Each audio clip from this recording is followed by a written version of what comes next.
shivering, eyes huge with fear, escapees from one of the eastbound trains, perhaps, or survivors fleeing one of the region's periodic purges.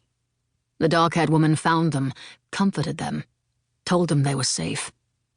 She took them into her house by the lake and fed them a meal, smiling. Then she led them back outside and killed them. Perhaps she lingered there, admiring the moon on the water, smelling gun smoke. That nighttime slaughter of 6 at the height of the war was only one of her crimes. There were others. The hunting of Polish laborers through dense woods as a party game.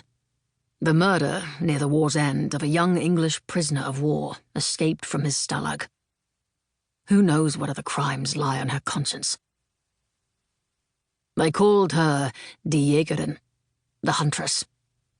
She was the young mistress of an SS officer in German-occupied Poland, the hostess of grand parties on the lake, a keen shot. Perhaps she was the Rusalka the lake was named for, a lethal, malevolent water spirit. I think of her as I sit among the ranks of journalists in the Palace of Justice in Nuremberg, watching the war crime trials grind on. The wheel of justice turns, the grey-faced men in the defendant's box will fall beneath it. But what about the smaller fish who escape into the shadows as we aim our brilliant lights on this courtroom? What about the Huntress? She vanished at the war's end. She was not worth pursuing, a woman with the blood of only a dozen or so on her hands, when there were the murderers of millions to be found.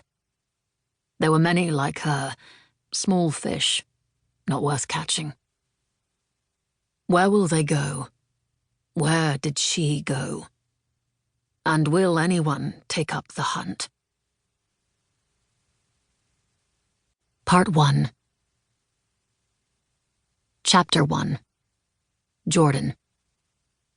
April 1946. Selkie Lake, 3 hours west of Boston.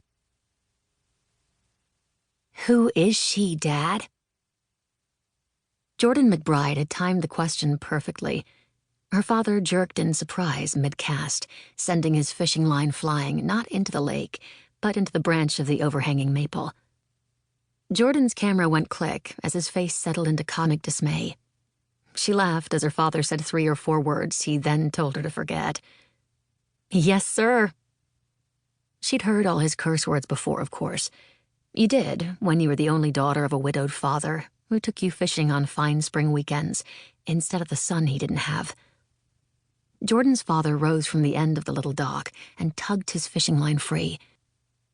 Jordan raised the Leica for another shot of his dark silhouette, framed against the feathery movement of trees and water. She'd play with the image in the darkroom later, see if she could get a blurred effect on the leaves, so they seemed like they were still moving in the photograph. "Come on, Dad," she prompted. "Let's hear about the mystery woman." He adjusted his faded Red Sox cap. "What mystery woman?" "The one your clerk tells me you've been taking out to dinner, those nights you said you were working late." Jordan held her breath, hoping. She couldn't remember the last time her father had been on a date. Ladies were always fluttering their gloved fingers at him after Mass, on the rare occasions he and Jordan went to church. But to Jordan's disappointment, he never seemed interested. "It's nothing, really." He hemmed and hawed, but Jordan wasn't fooled for a minute. She and her father looked alike. She'd taken enough photographs to see the resemblance. Straight noses, level brows, dark blonde hair cut close under her father's cap and spilling out under Jordan's in a careless ponytail. They were even the same height now that she was nearly 18, medium for him and tall for a girl. But far beyond physical resemblance, Jordan knew her father. It had just been the two of them since she was 7 years old and her mother died, and she knew when Dan McBride was working up to tell her something important. "Dad," she broke in sternly. "Spill." "She's a widow," her father said at last. To Jordan's delight, he was blushing. "Mrs. Weber first came to the shop 3 months ago."